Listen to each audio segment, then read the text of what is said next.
할렐루야! 우리 주님을 높여 찬양합니다.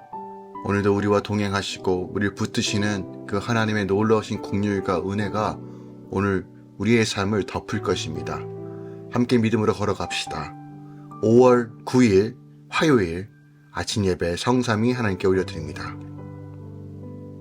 오늘 하나님의 말씀은 레위기 6장 24절부터 7장 10절까지입니다.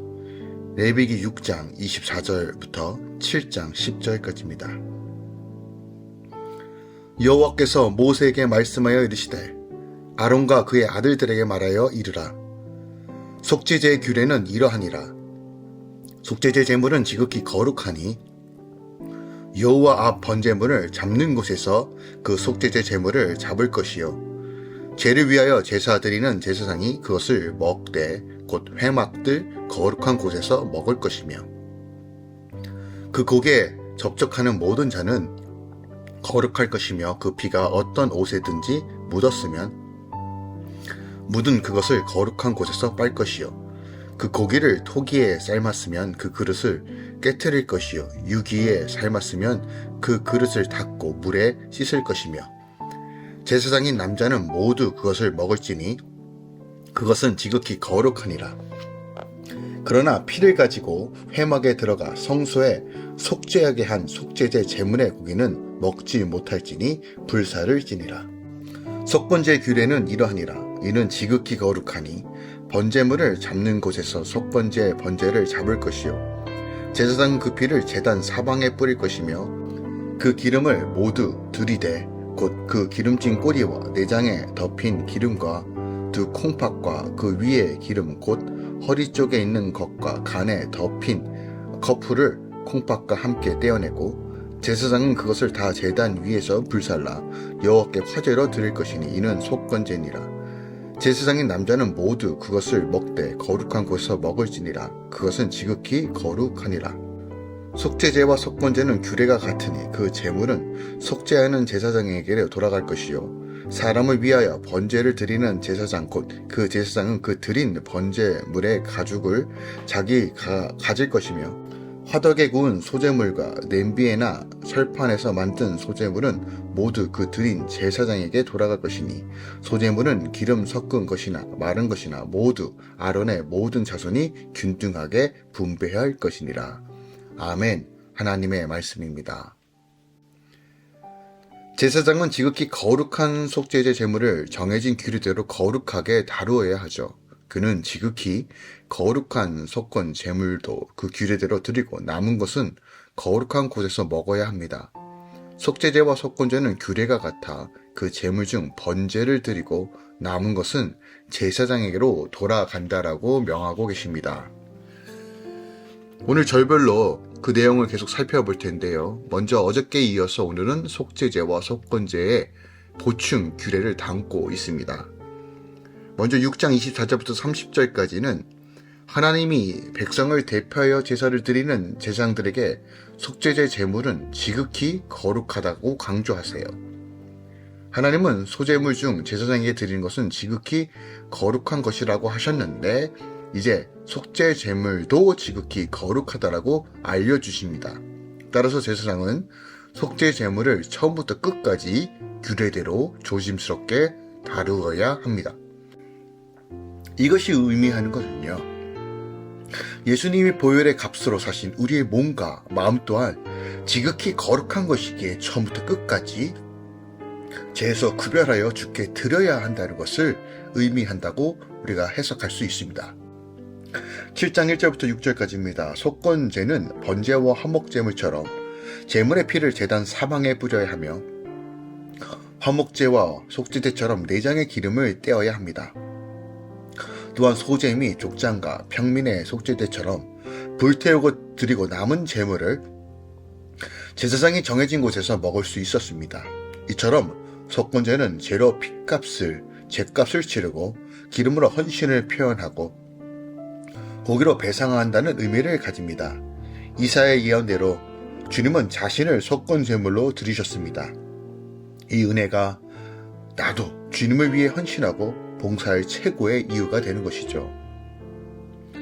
7장 7절부터 10절까지 내용을 살펴보면요. 속죄제, 속건제, 번제, 소제를 드린 제사장에게 돌아갈 제물의 남은 부분을 설명하고 있습니다. 백성은 오직 하나님께 제물을 드리지만 하나님은 그 일부를 제사장에게 돌려서 그들이 생계 걱정 없이 직무에 전념하도록 하십니다. 그런데 모든 제사장은 그 몫을 균등히 나누어 받죠. 제사장의 몫은 그들의 능력대로 일한 만큼의 대가가 아닌 사명에 전념하도록 주시는 선물이기 때문입니다. 성도의 소유도 마찬가지입니다. 자기 힘으로 얻은 성과가 아니라 먹이시고 입히시는 주님의 은혜의 선물임을 늘 기억해야 한다는 것이죠. 자, 오늘 본문을 통해서 우리가 주목할 것이 무엇일까요? 저는 25절 말씀 주목하기 원합니다. 25절에 하나님께 속죄제를 드릴 때 그 희생을 여호와 앞 번제 희생을 잡는 곳에서 잡으라고 명하세요.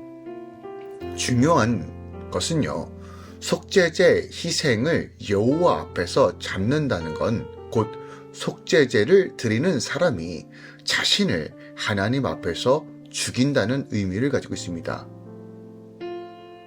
이것은 육체적인 죽음을 의미하는 것이 아니라 내 기질, 내 성품, 내 교만, 내가 하나님 앞에 나아갈 수 없는 그 모든 더럽고 추한 옛 성품들을 죽이고 오직 하나님의 은혜만을 기다리며 믿음으로 고백하며 죄를 쫓던 모든 삶의 죽음과 함께 하나님의 사하심과 그 긍휼을 얻고 새로운 사람이 되겠다라고 하는 믿음과 신앙의 고백이라는 것이죠.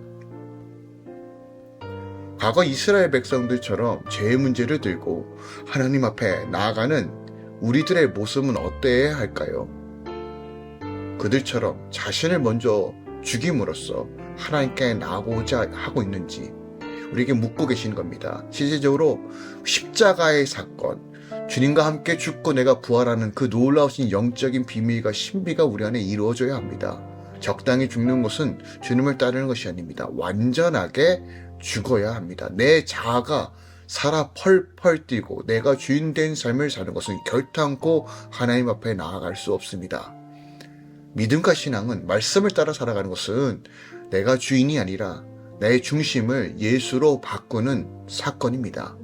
그것이 바로 내가 주도적으로 살아가는 삶이 아니라 하나님께서 주인된 삶으로 살아가는 결정적 하나님의 나라의 원리대로 살아가는 것입니다.